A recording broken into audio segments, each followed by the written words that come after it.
കേട്ടത് വിശ്വസിക്കാനാവാതെ ഞാൻ ഫോണിൻ്റെ റിസീവർ കയ്യിൽ പിടിച്ച് സ്തംഭിച്ച് നിന്നു. അല്പം മുമ്പ് ഈ ലാൻഡ് ഫോണിലേക്ക് ഒരു കോൾ വന്നു. ഫോൺ ചെയ്ത അജ്ഞാതനായ ആ മനുഷ്യൻ പറഞ്ഞത് യുക്തിക്കൊരിക്കലും നിരക്കാത്ത ഒരു കാര്യമാണ്. അയാൾ ഒരു പ്രേതമാണത്രേ. ചെറിയ ചെറിയ കച്ചവടങ്ങൾ മാത്രം നടത്തിയിരുന്ന ഒരു റിയൽ എസ്റ്റേറ്റ് ബ്രോക്കറാണ് ഞാൻ. അതിൽ നിന്നും എനിക്ക് ചെറിയ സാമ്പത്തിക ലാഭമൊക്കെ ഉണ്ടായിരുന്നു. എങ്കിലും ഒരു വലിയ ഇടപാട് നടത്താൻ കഴിഞ്ഞിരുന്നെങ്കിലെന്ന് ഞാൻ ഒരുപാട് ആഗ്രഹിച്ചിരുന്നു. ഒരു ദിവസം ഞാൻ എൻ്റെ ഓഫീസിലായിരുന്ന സമയത്ത് എനിക്ക് വയനാട്ടിൽ നിന്നും ഒരു ഫോൺ കോൾ വന്നു. വിളിച്ചയാളുടെ ഒരു പഴയ വീട് വിൽക്കാനുണ്ട്, അത് വിറ്റ് തരാമോ എന്നയാൾ ചോദിച്ചു. വയനാട്ടിൽ ബ്രോക്കർമാരൊന്നും ഇല്ലാത്തതുകൊണ്ടാണോ പാലക്കാട് കിടക്കുന്ന എന്നെ വിളിച്ചതെന്ന് ചോദിക്കാൻ എനിക്ക് തോന്നി. പക്ഷേ അതിനു മുന്നേ അയാൾ ആ വീട് വിൽക്കുകയാണെങ്കിൽ 70 ലക്ഷം രൂപ കമ്മീഷനായി തരാമെന്ന് പറഞ്ഞു. അത് കേട്ട് എൻ്റെ വാ പിളർന്നു. ഒരു നിമിഷത്തേക്ക് ഞാൻ ചുറ്റുമുള്ളതെല്ലാം മറന്നു. ഹലോ, കേൾക്കാമോ എന്ന തുടരെയുള്ള ശബ്ദമാണ് എന്നെ സ്വബോധത്തിലേക്ക് കൊണ്ടുവന്നത്. ആ കേൾക്കാമെന്ന് ഞാൻ പരിഭ്രമവും ആകാംക്ഷയും നിറഞ്ഞ ശബ്ദത്തിൽ പറഞ്ഞു. അപ്പോൾ അയാൾ വീണ്ടും ആ കാര്യം ആവർത്തിച്ചു. വീട് വിറ്റ് നൽകിയാൽ 70 ലക്ഷം രൂപ കമ്മീഷൻ. കൂടുതലൊന്നും ഫോണിലൂടെ പറയാൻ അയാൾ തയ്യാറായില്ല. ബാക്കി നേരിൽ കണ്ട് സംസാരിക്കാമെന്ന് പറഞ്ഞു.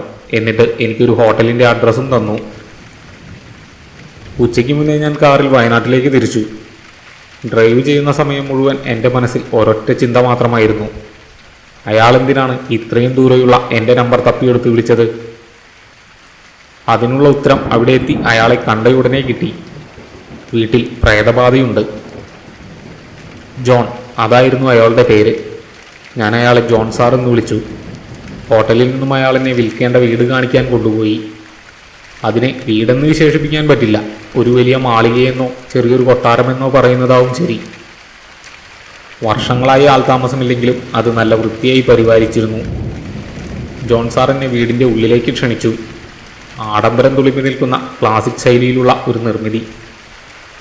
ഇവിടെ പ്രേതശല്യമുണ്ടെന്നാണ് എൻ്റെ ശത്രുക്കൾ പറഞ്ഞു വരുത്തിയിരിക്കുന്നത്. അതുകൊണ്ട് ഇത് വിൽക്കാൻ പറ്റാതെ ഇങ്ങനെ കിടക്കുകയാണ്. നിലവിലിവിടെ ആരും താമസിക്കുന്നില്ല. ഇത് നശിച്ചു പോകാതിരിക്കാനായി ഞാൻ കുറച്ച് ജോലിക്കാരെ വെച്ച് ഇങ്ങനെ പരിപാലിച്ച് നിർത്തിയിരിക്കുകയാണ്. അവർ പകൽ കുറച്ച് സമയം വന്ന് എല്ലാം ഒന്ന് വൃത്തിയാക്കിയ ശേഷം തിരിച്ചു പോകും. പ്രേതശല്യത്തിൻ്റെ കഥ അറിയാവുന്നതുകൊണ്ട് അവർക്കും ഇവിടെ താമസിക്കാൻ ധൈര്യമില്ല. ഞാനാണെങ്കിൽ കുടുംബസമേതം അമേരിക്കയിലാണ്. പാരമ്പര്യമായി കിട്ടിയതാണ് ഈ വീട്. ഇനി ഇവിടേക്ക് ഞങ്ങളാരും വരാൻ പോകുന്നില്ല. അതുകൊണ്ട് ഇത് വിറ്റൊഴിവാക്കുകയാണ്, ജോൺ സാർ ഒറ്റ ശ്വാസത്തിൽ പറഞ്ഞു. വീടിൻ്റെ ഉൾവശവും നല്ല വൃത്തിയായി സൂക്ഷിച്ചിരുന്നതുകൊണ്ട് ആൾ താമസമില്ലാത്ത വീടാണതെന്ന് എനിക്ക് തോന്നിയില്ല. പക്ഷേ ഇത്രയും വലിയ വീട് കച്ചവടമാക്കാൻ മാത്രം പ്രാപ്തി എനിക്കുണ്ടോ എന്ന് ഞാൻ സംശയിച്ചു. അതുകൊണ്ട് ശ്രമിച്ചു നോക്കാമെന്ന് മാത്രം ഞാൻ ജോൺ സാറിനോട് പറഞ്ഞു. ആ കൂടിക്കാഴ്ച കഴിഞ്ഞ് 1 മാസം തികയും മുമ്പേ എനിക്ക് ആ വലിയ വീട് വാങ്ങാൻ പറ്റിയ ഒരാളെ കിട്ടി. തമിഴ്നാട്ടിൽ വലിയ ബിസിനസ്സുകൾ നടത്തുന്ന കൊച്ചിക്കാരനായ വിനയൻ. ഞാൻ അയാൾക്ക് വീട് കാണിച്ചു കൊടുത്തു. അത് വാങ്ങാൻ വിനയൻ താല്പര്യവും കാണിച്ചു. കച്ചവടം ഏതാണ്ട് നടക്കുമെന്നുറപ്പായ സമയത്താണ് പ്രേതശല്യത്തിൻ്റെ കഥ വിനയൻ്റെ ചെവിയിലെത്തുന്നത്. അതോടെ വിനയൻ കച്ചവടത്തിൽ നിന്നും പിന്മാറാൻ തീരുമാനിച്ചു. ഈ മേഖലയിൽ ഇതൊക്കെ പതിവുള്ളതാണ്. പക്ഷേ ഇത് ഞാൻ ഒരുപാട് കഷ്ടപ്പെട്ട് കിട്ടിയ ഡീലാണ്. അതങ്ങനെ വെറുതെ കളയാൻ എനിക്ക് തോന്നിയില്ല. വിനയനെ പറഞ്ഞു മനസ്സിലാക്കാൻ ഞാൻ കുറേ ശ്രമിച്ചു. പക്ഷേ അയാൾ ഒരൽപ്പം പോലും വഴങ്ങിയില്ല. ഇതെല്ലാം വെറും അന്ധവിശ്വാസമല്ലേ, വെറും കെട്ടുകഥകൾ എന്നൊക്കെ പറഞ്ഞ് ഞാൻ അയാളുടെ മനസ്സ് മാറ്റാൻ ശ്രമിച്ചു. അങ്ങനെയാണെങ്കിൽ താങ്കളൊരു കാര്യം ചെയ്യും. ഒരു രാത്രി മുഴുവൻ താങ്കൾ ഈ വീട്ടിൽ ഒറ്റയ്ക്ക് താമസിക്കേ. എന്നിട്ട് അടുത്ത ദിവസം രാവിലെ നമുക്ക് കച്ചവടം ഉറപ്പിക്കാം. എന്താ? വിനയൻ എന്നോട് ചോദിച്ചു. അതിനെന്ത് മറുപടി പറയണമെന്ന് എനിക്കറിയില്ലായിരുന്നു. ഒരു വശത്ത് 70 ലക്ഷം രൂപ കമ്മീഷൻ, മറുവശത്ത് ജീവൻ തന്നെ അപകടത്തിലാവുന്ന സാഹചര്യം. എന്തു പറയണമെന്ന് ഞാൻ ഒരു നിമിഷം ആലോചിച്ചു. പ്രേതമുണ്ടെന്നൊക്കെ പറയുന്നത് വെറും ഒരു ഊഹാപോഹം മാത്രമാണ്. പക്ഷേ ഈ കച്ചവടം നടന്നാൽ 70 ലക്ഷം രൂപ നാളെ എൻ്റെ പോക്കറ്റിലാവും. ശരി, ഇന്ന് രാത്രി ഞാനിവിടെ താമസിക്കാം. എന്നിട്ട് നാളെ കരാർ ഉറപ്പിക്കാം, ഞാൻ പറഞ്ഞു. വിനയൻ അത് സമ്മതിച്ചു. അങ്ങനെ ഈ രാത്രി ഞാൻ ഈ വലിയ വീട്ടിൽ തനിച്ചായി. ഇവിടെ പ്രത്യേകിച്ചൊന്നും ചെയ്യാനില്ലാത്തതുകൊണ്ട് ഞാൻ ഒരു മുറി കണ്ടെത്തി നേരത്തെ ഉറങ്ങാൻ കിടന്നു. യാത്രാക്ഷീണമുണ്ടായിരുന്നെങ്കിലും പേടി കാരണം എനിക്ക് ഉറക്കം വന്നില്ല. ഏറെ നേരം കട്ടിലിൽ തിരിഞ്ഞും മറിഞ്ഞും കിടന്ന് പിന്നീട് എപ്പോഴോ ഞാൻ ഉറങ്ങിപ്പോയി. തുടർച്ചയായി ഫോൺ മുഴങ്ങുന്ന ശബ്ദം കേട്ടാണ് ഞാൻ ഉറക്കമുണർന്നത്. ഉറക്കം തടസ്സപ്പെട്ടതിൻ്റെ ദേഷ്യത്തിൽ ഞാൻ പാതിരാത്രിക്ക് ഫോൺ ചെയ്തവനെ മനസ്സിൽ ചീത്ത വിളിച്ച് മുഖം തലയിണയിൽ പൂഴ്ത്തി ഉറങ്ങാൻ കിടന്നു. കുറച്ചു നേരം റിങ് ചെയ്ത ശേഷം അത് കട്ടായിക്കോളുമെന്ന് ഞാൻ കരുതി. പക്ഷേ ആ ശബ്ദം നിലച്ചില്ല.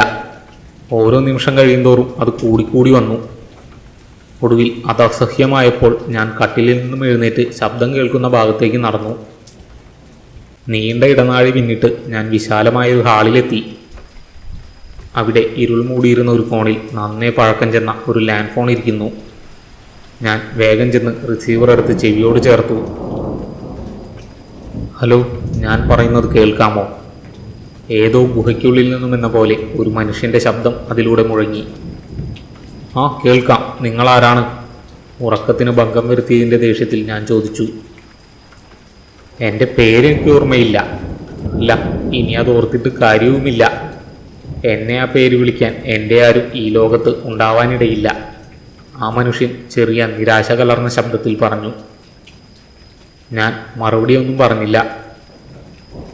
എന്താ നിങ്ങളുടെ പേര്? അയാൾ ചോദിച്ചു. പേര് പറയുന്നതിന് പകരം വിളിച്ച കാര്യം പറയാൻ ദേഷ്യത്തോടെ ഞാൻ അയാളോട് പറഞ്ഞു. നിങ്ങളെന്നെ സഹായിക്കണം, അയാൾ പറഞ്ഞു. എന്ത് സഹായം? ഞാൻ സംശയത്തോടെ ചോദിച്ചു. ഞാൻ അവരിൽ ഒരാളാണ്, ഒരു നീണ്ട നിശബ്ദതയ്ക്ക് ശേഷം അയാൾ പറഞ്ഞു. ആരിൽ ഒരാളാണെന്ന്? എങ്ങും തൊടാതെയുള്ള അയാളുടെ സംസാരം കേട്ട് എനിക്ക് വീണ്ടും ദേഷ്യം വന്നു. ഈ ബംഗ്ലാവിൽ കിടന്ന് മരിച്ചിട്ടുള്ള അനേകരിൽ ഒരാൾ. അയാളുടെ ആ വാക്കുകൾ മുറിക്കുള്ളിൽ മുഴങ്ങി. ഞാൻ ഒന്നും മിണ്ടിയില്ല. എന്തു പറയണമെന്ന് എനിക്കറിയില്ലായിരുന്നു. എനിക്ക് മോക്ഷം വേണം. അതിന് നിങ്ങൾക്ക് എന്നെ സഹായിക്കാമോ ഡേവിഡ്? ആ മനുഷ്യൻ എൻ്റെ പേര് വിളിച്ചത് കേട്ട് ഞാൻ നടുങ്ങിപ്പോയി.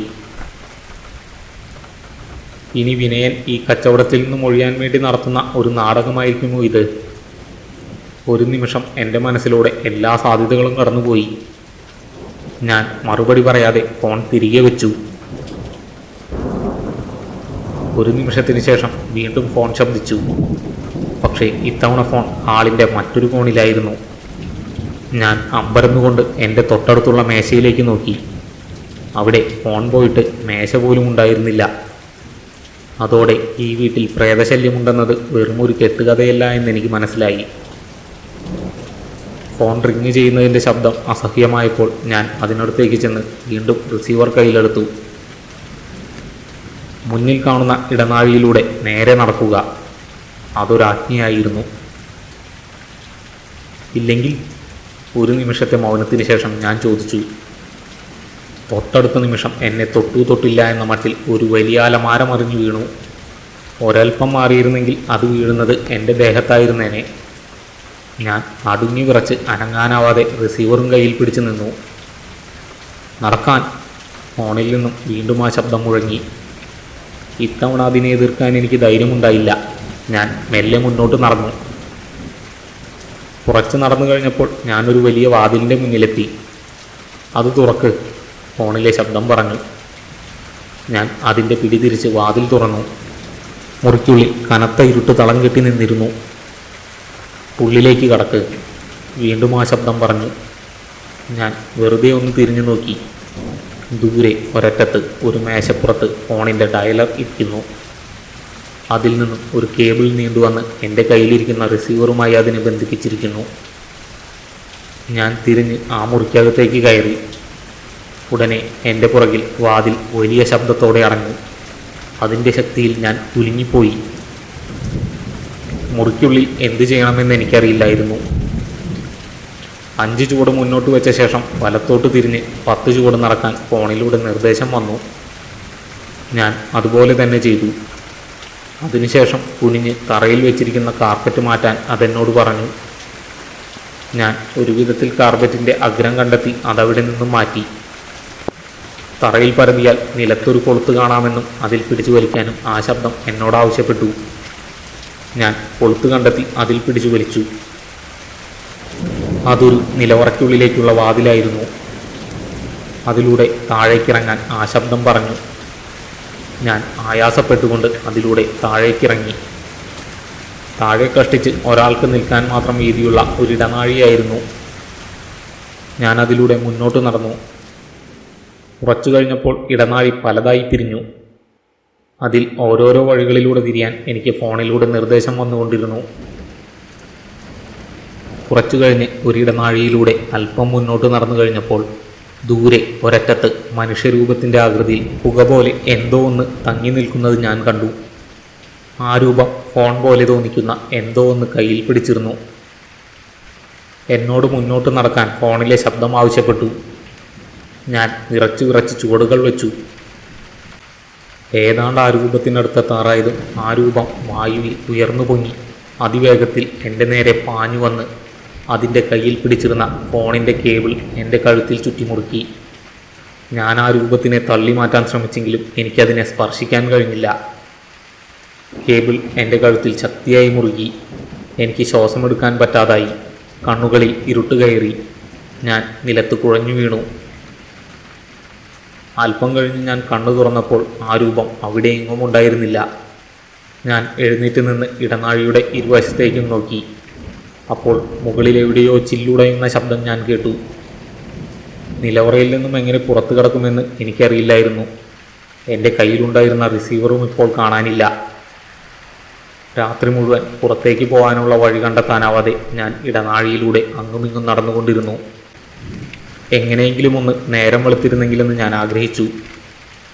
സമയം പോലും അറിയാനാവാതെ ഞാൻ ആ നിലവറയ്ക്കുള്ളിൽ കുടുങ്ങിക്കിടന്നു. കുറേ മണിക്കൂറുകൾ പിന്നിട്ട് കഴിഞ്ഞപ്പോൾ ദൂരെ കാറിൻ്റെ ഒരു ശബ്ദം ഞാൻ കേട്ടു. നേരം വെളുത്തിരിക്കുന്നു. ഞാൻ ആവേശത്തോടെ ചാടി എഴുന്നേറ്റ് ശബ്ദം വരുന്ന ഗതി നോക്കി മുന്നോട്ട് നടന്നു. ഒടുവിൽ ഞാൻ ആ ഗോവണി കണ്ടെത്തി. അതിലൂടെ മുകളിലേക്ക് കയറി ഞാൻ മുറിയിലെത്തി. അവിടെ നിന്നും വാതിൽ തുറന്ന് ഇടനാഴിയിലൂടെ ഹാളിലേക്ക് നടന്നു. ഞാനിപ്പോഴും ജീവനോടെയുണ്ട് എന്ന് മാത്രമല്ല, ഇന്നെനിക്ക് 70 ലക്ഷം രൂപ സ്വന്തമാവാനും പോവുകയാണ്. ഞാൻ അടക്കാനാവാത്ത സന്തോഷത്തോടെ ധൃതിയിൽ നടന്നു. ഞാൻ ഹാളിലേക്ക് എത്തുമ്പോൾ ജോൺ സാറും വിനയനും കൂടി വാതിൽ തുറന്ന് അകത്തേക്ക് കയറി വരികയായിരുന്നു. ഞാൻ അഭിമാനത്തോടെ അവരുടെ അടുത്തേക്ക് നടന്നു. പക്ഷേ അവരുടെ മുഖം അത്ര തെളിച്ചമുള്ളതായിരുന്നില്ല. ഹാളിലേക്ക് കയറിയ അവർ ആദ്യം നോക്കിയത് നിലത്ത് വീണ് കിടക്കുന്ന അലമാരയിലേക്കാണ്. സാർ, അത് ഇന്നലെ ഞാൻ നീക്കിവെക്കാൻ ശ്രമിക്കുന്നതിനിടയിൽ പറ്റിയതാണ്, ഞാൻ തല ചൊറിഞ്ഞുകൊണ്ട് പറഞ്ഞു. അവർ ഉടനെ അലമാരയുടെ അടുത്തു നിന്നും ജനാലയിലേക്ക് നോക്കി. അതിൻ്റെ ചില്ല് കല്ലുകൊണ്ടോ മറ്റോ എറിഞ്ഞ പോലെ പൊട്ടിയിട്ടുണ്ടായിരുന്നു. അതിനെന്ത് വിശദീകരണം നൽകണമെന്ന് എനിക്കറിയില്ലായിരുന്നു. ഞാൻ ഒന്നും മിണ്ടാതെ അവരുടെ അടുത്ത് നിന്നു. ജോൺ, നാട്ടുകാർ പറയുന്നതിലും കാര്യമുണ്ട്. ഇവിടെ പ്രേതബാധയുണ്ട്, വിനയൻ ജോൺ സാറിനോട് പറഞ്ഞു. അതൊക്കെ വെറുതെ പറയുന്നതല്ലേ വിനയ, രാത്രി മുഴുവനും ഇവിടെ കഴിഞ്ഞിട്ട് എനിക്കൊരു കുഴപ്പവും പറ്റിയില്ലല്ലോ. അതും പറഞ്ഞ് ഞാൻ വിനയൻ്റെ തോളിൽ പിടിക്കാൻ ശ്രമിച്ചു. പക്ഷേ എനിക്ക് അയാളെ തൊടാൻ കഴിഞ്ഞില്ല. എൻ്റെ കൈ അയാളെ സ്പർശിക്കാതെ അയാളുടെ ഉള്ളിലൂടെ കടന്നുപോയി. ആ നിമിഷം ഞാൻ നടുങ്ങി വിറച്ച് സ്തബ്ധനായി നിന്നു. ഇപ്പോൾ ആ ബ്രോക്കറെയും കാണാനില്ല. വിനയൻ പറയുന്നത് ഞാൻ കേട്ടു. അവർക്കെന്നെ കാണാനും കേൾക്കാനും പറ്റുന്നില്ല എന്ന് നടുക്കത്തോടെ ഞാൻ മനസ്സിലാക്കി. അവർ എന്നെ അന്വേഷിച്ച് ഓരോരോ മുറികളിലും കയറി ഇറങ്ങി. ഞാൻ അടുത്തു തന്നെയുണ്ടെന്ന് ബോധ്യപ്പെടുത്താനായി ഞാൻ കുറേ ശ്രമിച്ചു നോക്കി. പക്ഷേ എനിക്ക് അവിടെയുള്ള ഒന്നിലും തൊടാൻ പോലും കഴിഞ്ഞില്ല. അവിടെയുള്ള മുറികളിൽ ഒന്നിൽ നിന്നും അവർക്കെൻ്റെ ഫോൺ കിട്ടി. കുറേ നേരം എന്നെ തെരഞ്ഞിട്ടും കാണാതെ വന്നപ്പോൾ അവർ തിരികെ പോകാനൊരുങ്ങി. ഞാൻ വെപ്രാളത്തോടെ അവരുടെ പുറകെ ഓടി. അവർ വീട്ടിൽ നിന്നും പുറത്തിറങ്ങി.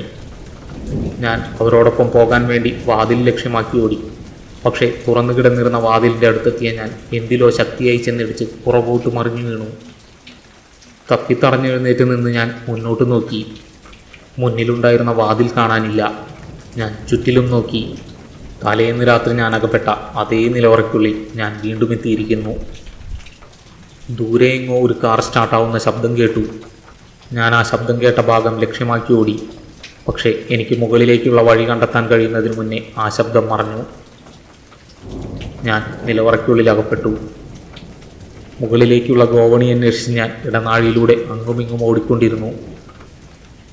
പക്ഷേ ഇടനാഴിക്കുള്ളിൽ എനിക്കാകെ കണ്ടെത്താൻ കഴിഞ്ഞത് 10 പതിറ്റാണ്ടുകൾ പഴക്കമുള്ള ഡയൽ പാഡില്ലാത്ത ഒരു ലാൻഡ് ഫോൺ മാത്രമായിരുന്നു.